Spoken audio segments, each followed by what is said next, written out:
kay in the infrastructure sector naa na tayo ginatawag og momentum, meaning to say gapasakata when it comes to infrastructure and development.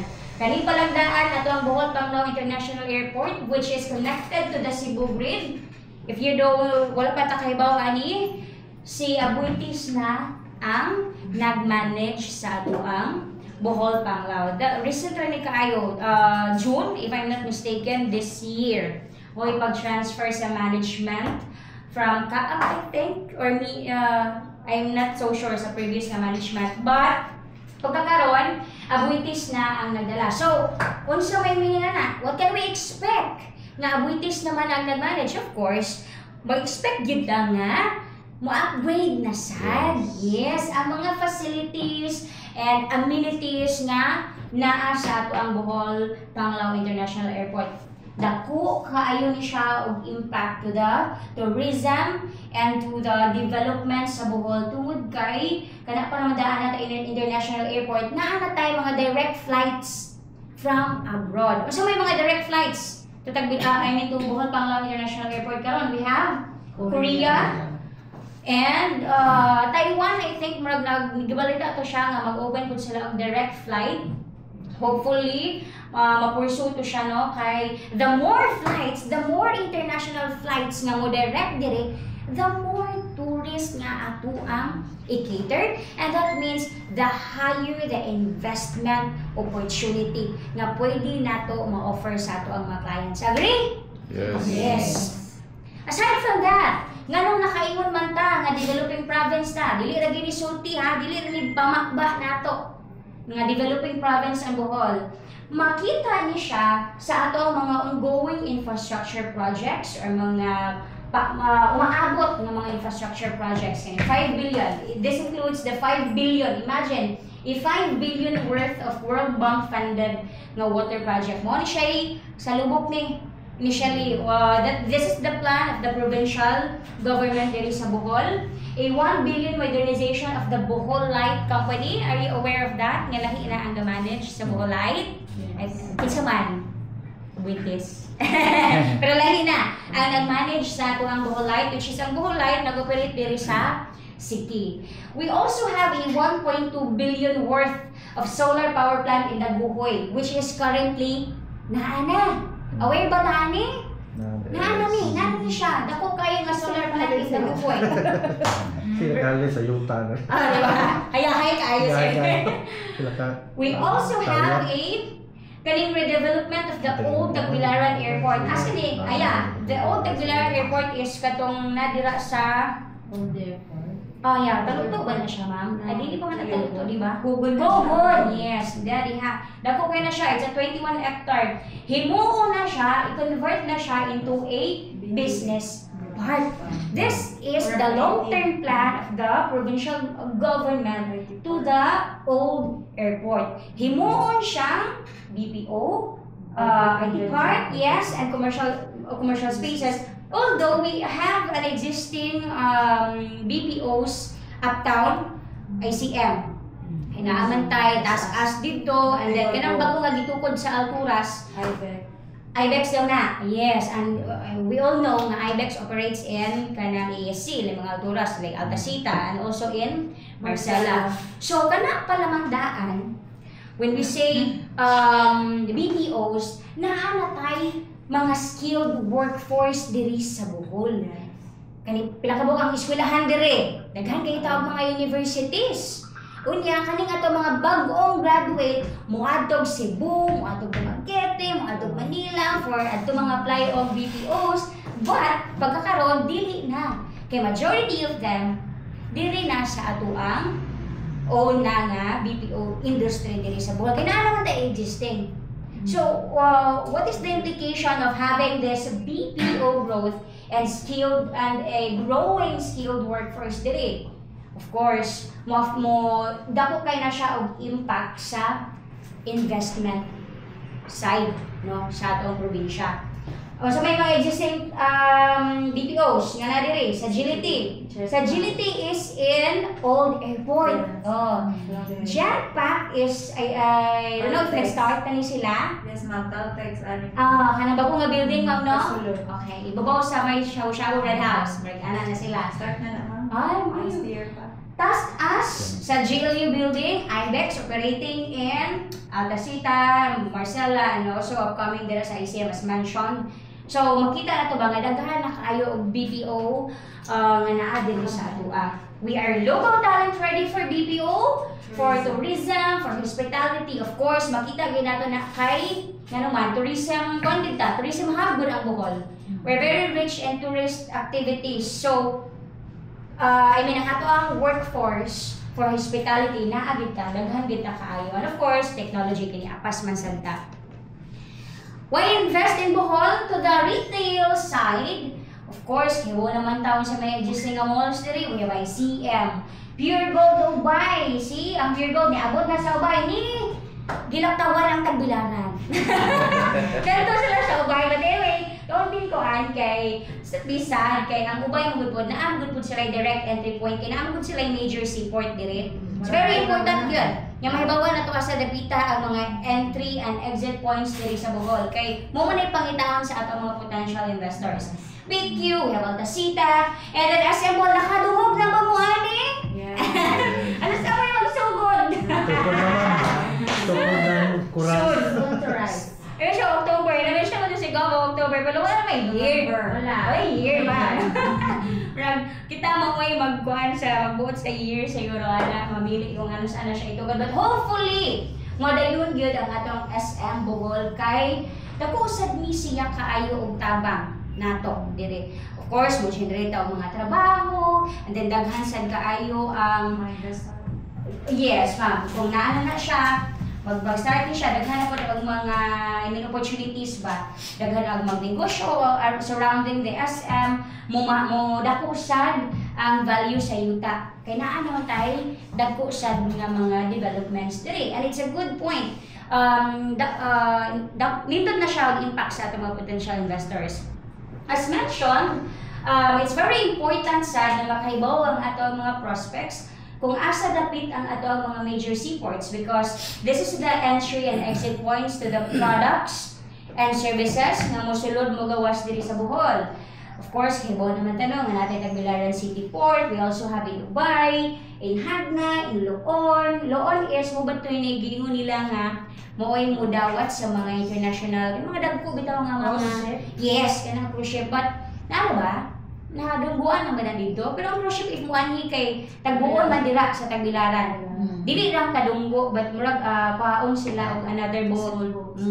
Okay. Hitafe, we also have in Talibon and of course in Tubigon. Napabantay wala man nang mention na mga ginagmay na siguro nga mga port. But again, manindot kay sidi nga ni-highlight sa ato ang mga potential investors. Why invest in Bohol? Because of course, diri kita sikat. Ang ato ang igsuon. Tarsier. Okay, although there's some tertiaries in other places, but diri gid nga known ang Bohol for the Tarsier Sanctuary, the very our own Chocolate Hills nga wala gyud sa banhug ginay-anhion sa ato ang mga turista, ato mga bisita.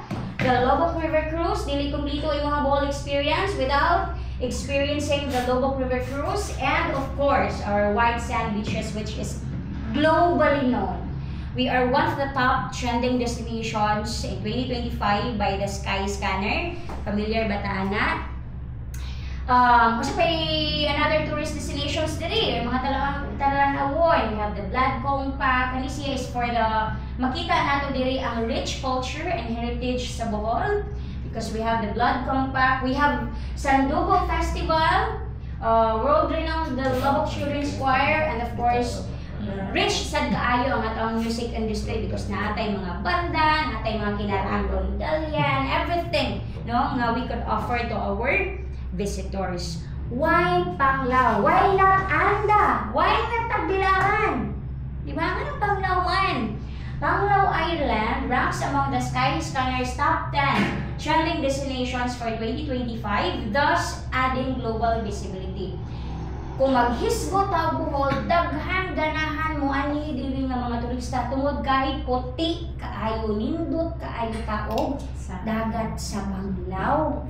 So naa dito nakabantay mo condo projects asa dapita Panglao, no? Although wala pa tayo mall dito nga dako. I don't know, maybe there is a restriction when it comes to retail dito. Wala pa man kay dagko nga mall dito. Naa pa man diri sa Tagbilaran. But ang mga hotels, the big hotels and resorts are all located in Panglao. Kaya nga naman, naa dito ang turista. Naa dito ang opportunities daghan for business. Tungod kay daghan dito ta nag-host. The tourism activities saturates mostly in Panglao. So dito gyud nato siya pakuhaon og investment tungod kay naa man dito ang opportunity. Nakabantay mo walay kondo ang Tagbilaran? Naa na upcoming. Hopefully, wala pa na ba? Kamo na. You decide on your own. Wala pa man siguro po na sila makuha. Wala pa man po sila license to sell. Wala, madayon mamaya, mataraaw ang pamilya. The Camellia, but not for other. Kanang bago karon sa sa Budare, but I am not sure if unsa po ay establish na pagkakaroon for the meantime. But hopefully, di ba? The more business and the more condominium projects, the more developments nga naadili sa ato kung kay naa sa ato ang mga investors, potential investors, because that means there is growth in that certain place. Mo na nga sa Panglao, naa dito ang ato ang condominium projects, especially the projects of Bohol Panglan. Naa dito ang atong vista and also the pang-Oasis residences. Kaya nga naman, naa dito ang mga turista, naa dito ang mag-avail sa ato ang mga rental properties pohon. Ay kaya na nga ang mga foreigners, ato mga turista, ato mga bisita, tuwa dito nangaon sa Alona, tuwa dito nang bikini dito sa Alona, nya muuling pagtagbilaran kay naagilahang rental dire. Di ba? So that is why naa dito ang mga big hotels and resorts sa Panglao for easier, for convenience, for accessibility sa ato ang mga pristine white beaches nga i-off na nga naa dito sa Panglao. Kani sang ginahimo na to nga global visibility, as I've said ha, kung i-consider ganita nga top 1, top 2, top 3, or one of the top batas sa mga trending destinations, or aside from the sky scanners like Klook, or unsa pa yung other nga mo recognize sa Bohol nga one of the top ta, tungod kay makita na sa ato mga bisita nga uy, usa ang Bohol sa top.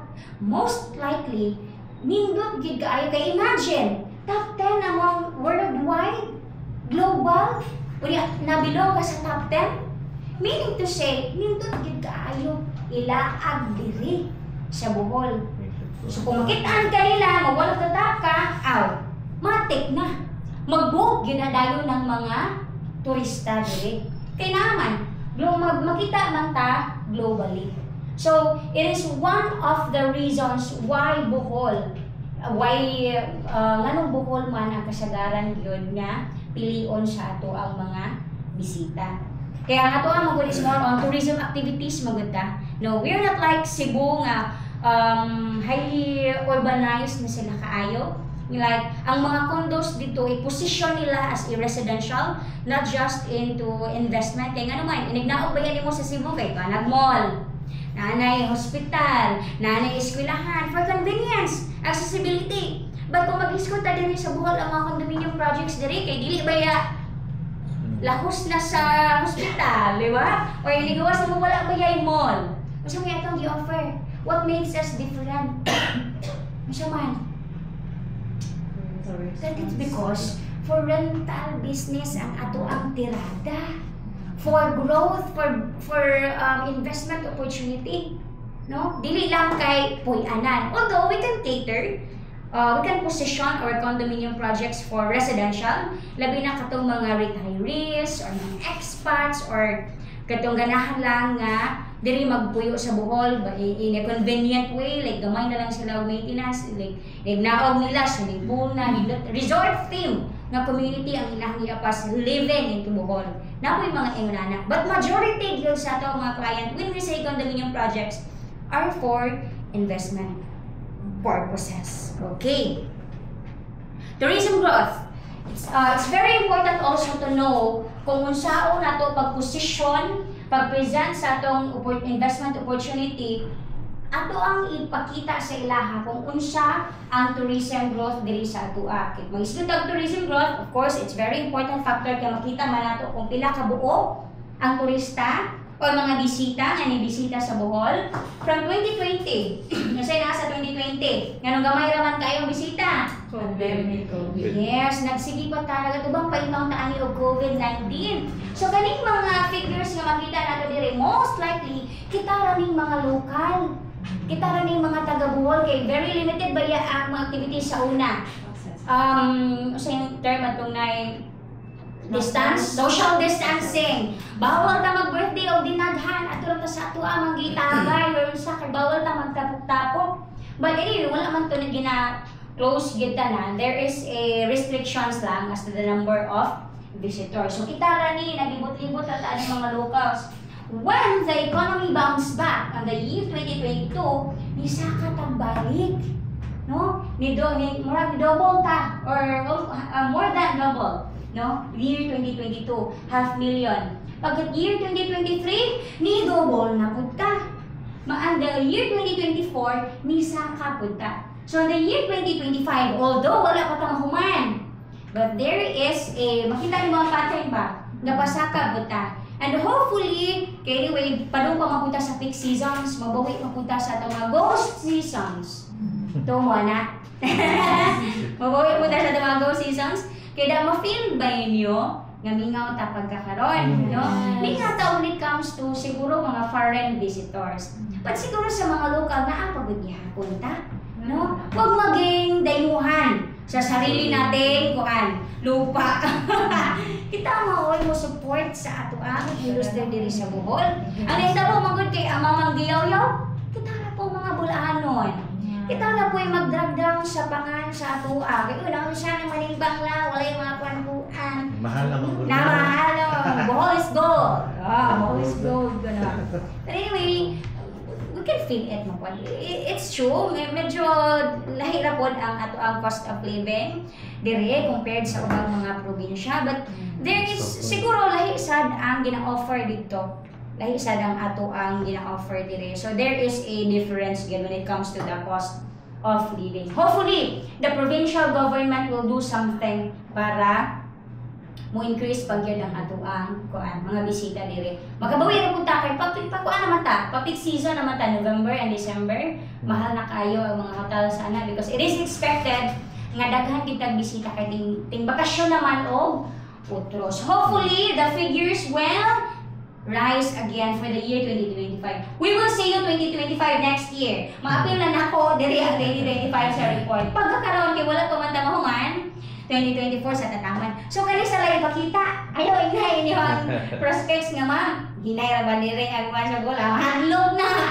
Hadlok na kay ha. Hinay din karon. O di na lang ko ulayon, ato na lang ko sa kuan kay edit kayo ang growing kayo. Ani ra kanila ipakita ninyo. Nga umniabot og 1.3 million total number of visitors year 2024. Okay. About us, okay. Naposisyon naman nato no ang Bohol, unsay nasa Bohol, unsay mga opportunities nga naa nato diri when it comes to the infrastructure, when it comes to business, no? Atong ipaila-ila si Bohol Prime Land. So kinsa man si Bohol Prime Land? We were established in the year 2018 and now the leading local lumad gid ni siya nga bulanon nga developer of vertical real estate developments in the promising province of Bohol. So kung mahilis ko ta vertical, sa kataling vertical, Gavarog. Sayo na kaya, Gavarog. Meaning, pinataas ang atong development. We are only offering condominium projects in Bohol, specifically in Panglao. Mo itong ginahighlight, ginako nga, why Panglao? Why not Anda? Why not Tagbilaran? Diba? Inaaman dito ang atong mga projects. And atong sales office, of course, sa mga bago diri nga wala pa nakasuroy sa atong sales office na nahimutang sa lower ground floor sa Island City Mall. This is tapad niya siya sa fixed rent. So kung makadto sa ICM, bisita mo sa among opisina, mga pay ta dito, mag-wifi ta dito, free wifi, free snacks. Maski wala tayo prospects, wala tayo clients nga kuan. Bisita lang kay ato ta mag-prospecting sa inyong mga client. Okay, the management. Let me introduce to you our BODs. So we were headed by Sir Godfrey Digal. So the members of the board, we have Sir A, Sir Alfonso de Valerio, and Engineer Jennifer Achapa. So the rest, the visitors, and kani sila pag-opening mong guni sa Vista Suites. And we also have here kaning kinalasan, that's Sir Nicky Rocha, that's the president of SMS Hospitality. So sila ang hotel operator sa Panglao Vista Suites, which I will discuss later on. So our projects, again, we have 2 projects in Panglao, both residential condominium niya nga itong gina-offer, the Panglao Vista Suites and the Palm Oasis Residences. So different ni siya, lahi nga atake ang the way we present these 2 projects to our clients tungod kay lahi-lahi ni sila ang concept. So the Panglao Vista Suites, it operates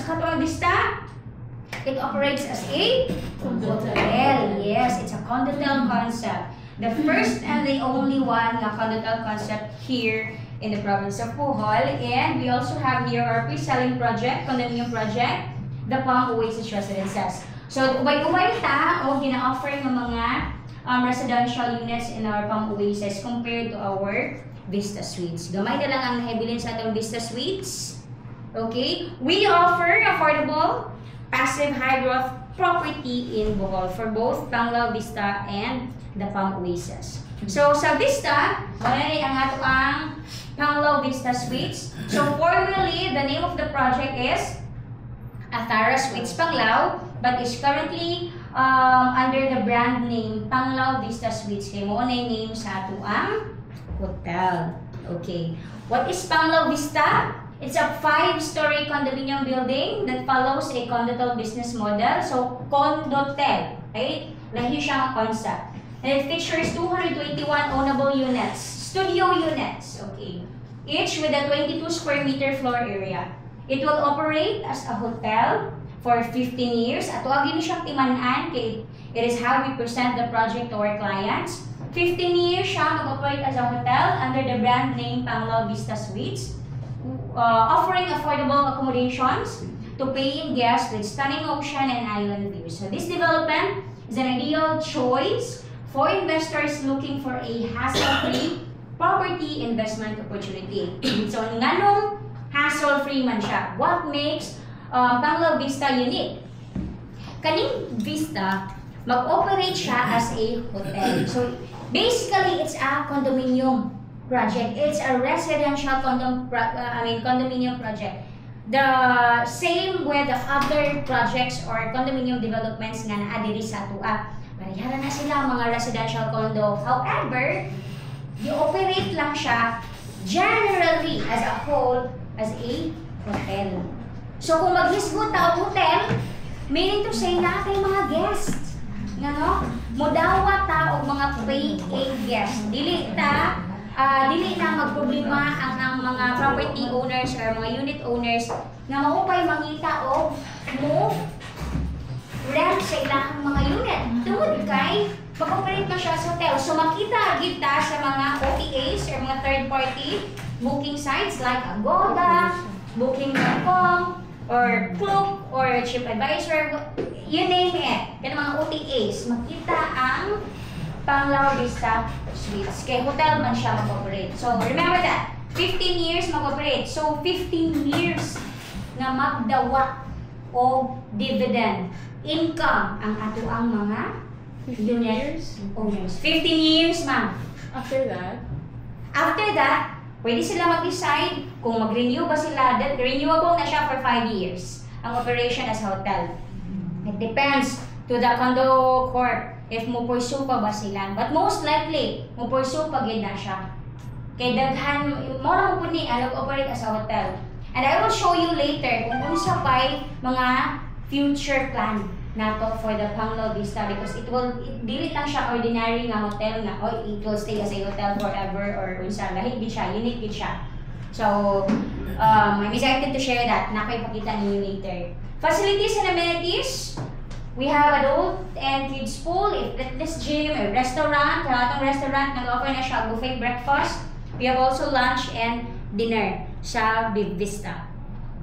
Natay events hall, natay outdoor na lounge, natay alfresco bar. So ginagamit na gid ang atuang outdoor lounge. Daghan na siya o na-cater. Natay nagpakasal dito, nag-host ang mga birthdays nila, and other. Majority of the gatherings nga mogamit sa atong events hall are kanang bitong for conferences, kana lang meetinganan or basta kung sa klase nga gatherings or events mo cater ta ana. Okay. Room details. So let me run you through our room details. Yung sa may atong gi-offer sa Vista. Studio units lagi na silang tanan mga ma'am, no? With balcony each unit. So the floor area is 22 square meter.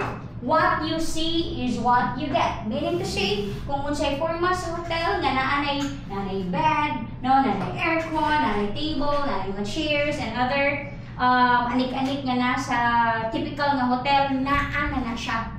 So meaning, si client, dili na siya ang mamalit sa iyang TV. Dili na siya ang mamalit sa iyang ref o sa iyang mga bed. Tungod kay, naana na siya. Daan inig turnover. Hotel ready, no? Operation ready na gid siya. Ang mga mudawat na gid na siya dayon o guest once turnover to our unit owner. So this is the inclusion. Dili lang na ko na siya itagsa-tagsa, but anyway, what you see is what you get when you booked into a typical hotel.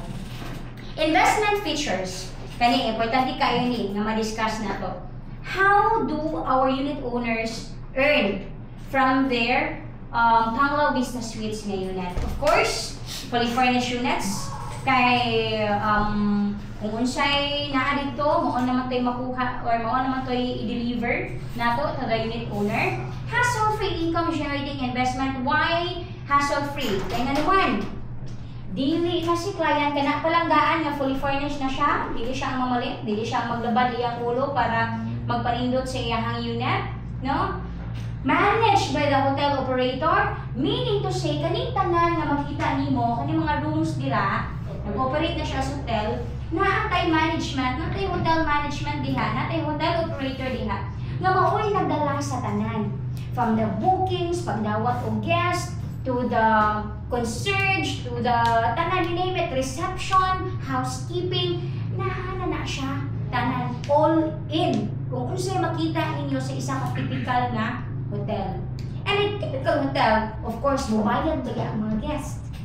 Diba? Mubayad ang mga guest. Nagpilay regular or current, pinakabarato karon diri sa tagbilaran sa lang. Nagpila per night. Like Metro or Mall Tropics, nagpila 3K, maybe 5, 2,000 siguro if through OTAs. Like mga third parties or online, pwede na nyo makuha na low. But ang regular din nila mas higher, like 4,000 to 5,000. Mudawat sila ana, no? Ang income is share na sa tanan ng mga unit owners. Yes sir, there's a sharing. Napuntay quarterly revenue share. Meaning to say, kada quarter, kaupat sa usa ka tuig, magdawat ang unit owner sa ilahang share, ilahang dividend, sa ilahang income share sa hotel operation. No monthly condo dues during the hotel operation. Pila ka years mag-operate? 15. What can we expect to that during the 15 years? What is condo dues, by the way? Condo dues are for the maintenance. Monthly gina siya when you have a condominium unit. Expected gid na nga naamoy bayaran nga condominium dues kada buwan. Wala gina siya ipalya maski pag dili ka magpuyo sa imong unit. You need to pay the condominium dues because that is for the maintenance of the whole building. Since ga-operate man siya as hotel, which is a very good tayo, yung sabi sa term na ito, dako kay siya nga impact, kaya nga naman, walay bayaran nga condo dues. If mag-hotel operate siya, of course, ang hotel operator na ang mag-manage sa tanan, mag-maintain sa tanan, mubayad sa utilities, sa tubig, you name it. Kanang tanan, walay bayaran nga condo Diyos ang mga individual. Pila ka book units dire? 221. Wala na sila bayaran nga condo Diyos sa kada buwan. Limpyo na ginatanan kay ang hotel operator na walang mag-manage. So, kay hotel operator man siya, within the hotel operation man siya, we can expect nga dili gid mo degrade ang value sa property. Kaya nga naman, gina-maintain man siya. Kinsa man kung mag-operate sa hotel, ang TV ni mo gubaon or ang wall ni mo nang crack na from time to time. Diba? So, ang hotel operation yun, ang maoy mag-make sure na in pristine condition kanunay ang mga units, ang building itself. So, what can you expect after the 15 years? Maot na ba ang building? O maot na ba ang mga rooms? No!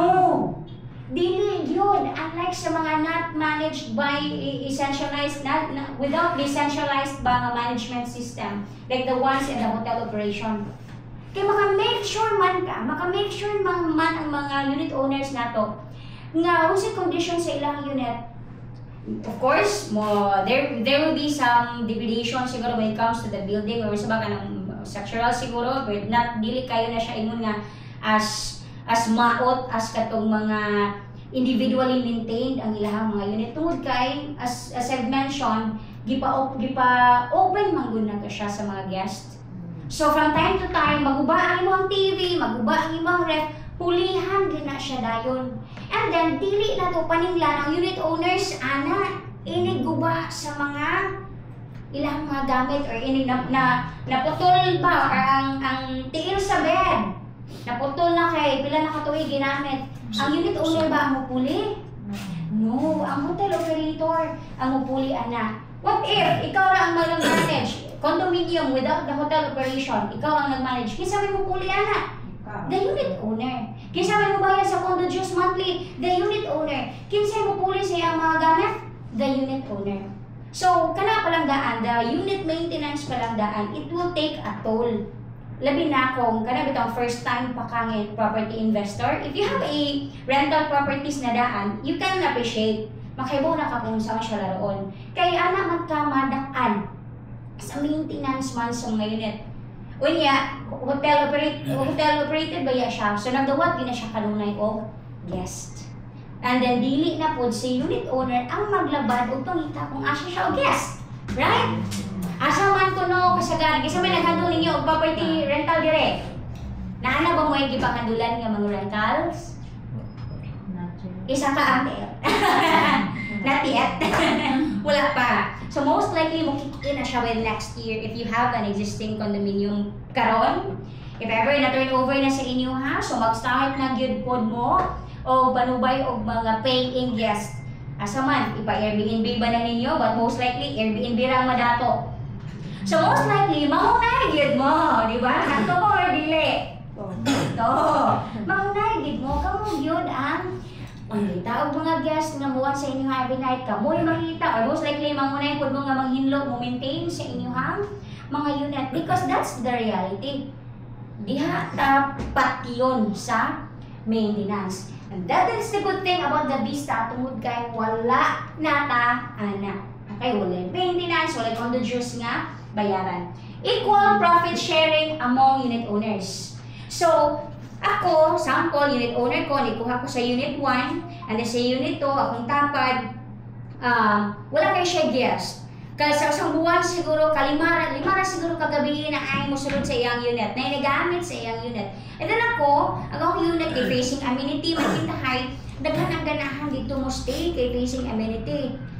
Can I expect na mas dako ko og income kaysa sa ako ang tapad?